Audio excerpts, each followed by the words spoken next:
O Raimundo Farias aqui lembra do Cebola. O Cebola que arrumou o time. De fato, quando o André Lopes passou, ele deu uma arrumada no time, né? O time ficou mais organizado e tal. O Verdade, trabalho, verdade. o trabalho anterior foi um desastre, né? Uma coisa.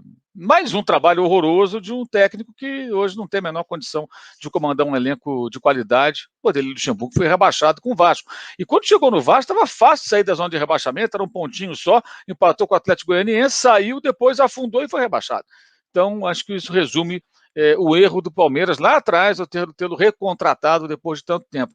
O Agrotema diz aqui, o Mauro que fala que é mais do mesmo. Eu acho que o Abel Ferreira até agora não acrescentou nada ao futebol brasileiro em termos de inovação. Se tratando de um europeu, trouxemos um europeu para o Brasil. Jesus deixou, acho que o Sampaoli no Santos fez coisas interessantes, mas o Abel Ferreira até agora o que ele faz, eu acho que ele melhorou o time, claro, sem dúvida, isso é evidente, mas concordo com o Theo.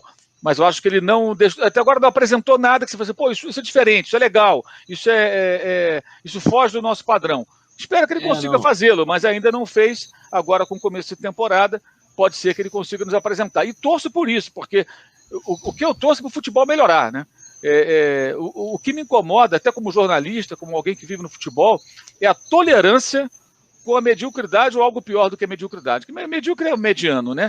Mas muitas vezes a gente vê jogos de boas equipes, com bons atletas, jogos fracos, e assim, as pessoas ficam, não, é isso mesmo, não é para ser isso mesmo, dá para ser melhor.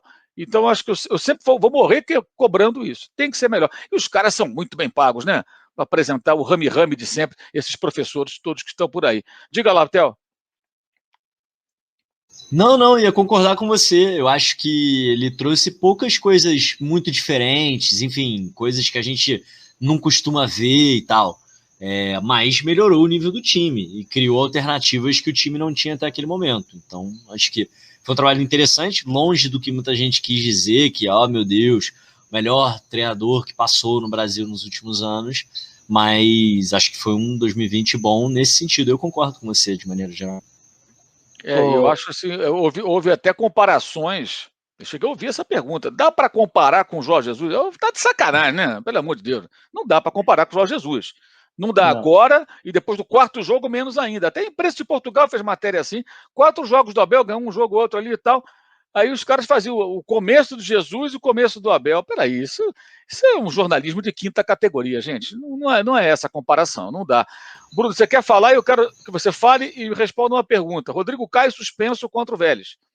Foi expulso contra o Racing, não pode jogar.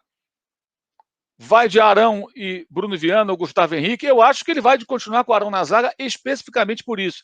Talvez até tire o Rodrigo Caio do jogo contra o Vasco para testar uma outra dupla de zaga.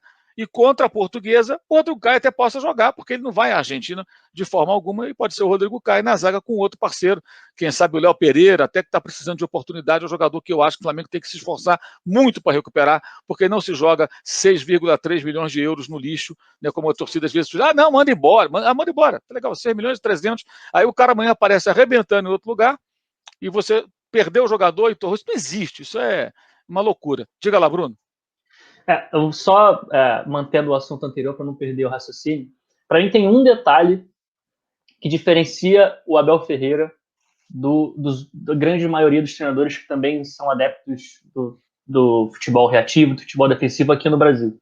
Eu concordo com vocês, acho que ele não está trazendo nenhuma grande novidade, ele não está trazendo nenhuma grande revolução, como foi o Jesus quando chegou no Flamengo. Então, essa comparação entre os dois por si só, ela já é completamente sem o menor cabimento.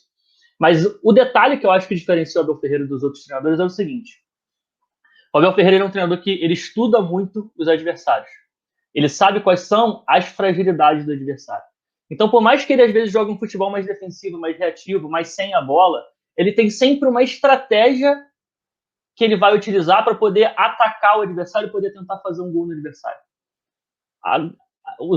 Alguns treinadores brasileiros que optam por esse futebol reativo, esse futebol mais aleatório, muitas das vezes eles não têm uma estratégia para atacar o adversário.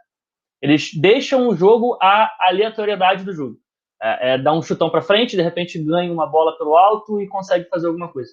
Então o diferencial para mim do Abel é esse. Eu vou dar um exemplo aqui do jogo entre Bayern de Munique e Paris Saint-Germain, o qual eu fiz uma análise e postei um vídeo no meu canal essa semana. O PSG do Pochettino, ele jogou um futebol mais reativo, ele jogou um futebol mais sem a bola, ele jogou um futebol mais de contra-ataque.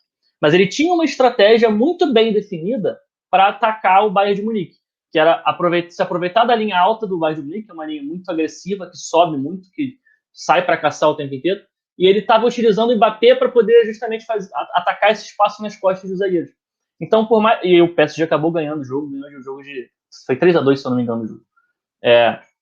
Então, assim, quando você joga um futebol mais reativo ou mais sem a bola, se você pelo menos tem uma estratégia, já te dá um diferencial, porque mostra que você estuda adversário, que você está buscando se informar, que você é um treinador que busca sempre entender qual é a melhor maneira de atacar o seu oponente.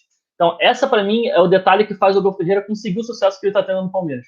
Por mais que ele não traga nenhuma novidade, ele consegue trazer essas estratégias que funcionam para atacar os adversários dele. Sobre a questão do Rodrigo Caio, eu acho que o Rogério Ceni já deu um possível indicativo do que ele deve fazer.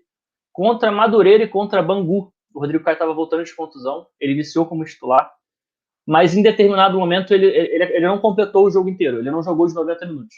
E quem entrou na vaga do Rodrigo Caio não foi o Arão saindo de zagueiro, enfim, ele não fez nenhuma mudança tática muito brusca.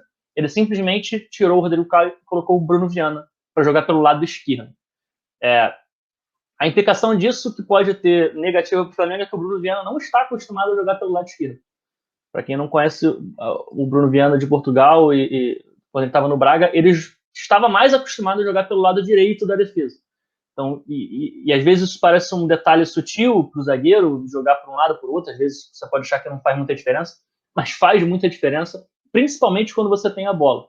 Isso faz alguma diferença. Então, eu acho que muito provavelmente, pensando aqui com a cabeça do Rogério Ceni, é bem provável que ele venha com o Bruno Viana no lugar do Arão, e eu não acredito que ele vai mudar a estrutura do time. Porque se tinha um jogo que eu achava que ele ia mudar a estrutura do time, era contra o Palmeiras. Que ele tinha essa possibilidade, era um time mais forte, e ele não mudou. Então eu não acho que vai ser contra o Vélez que ele vai mudar. A tendência é ele manter o mesmo time, trocando só um zagueiro pelo outro.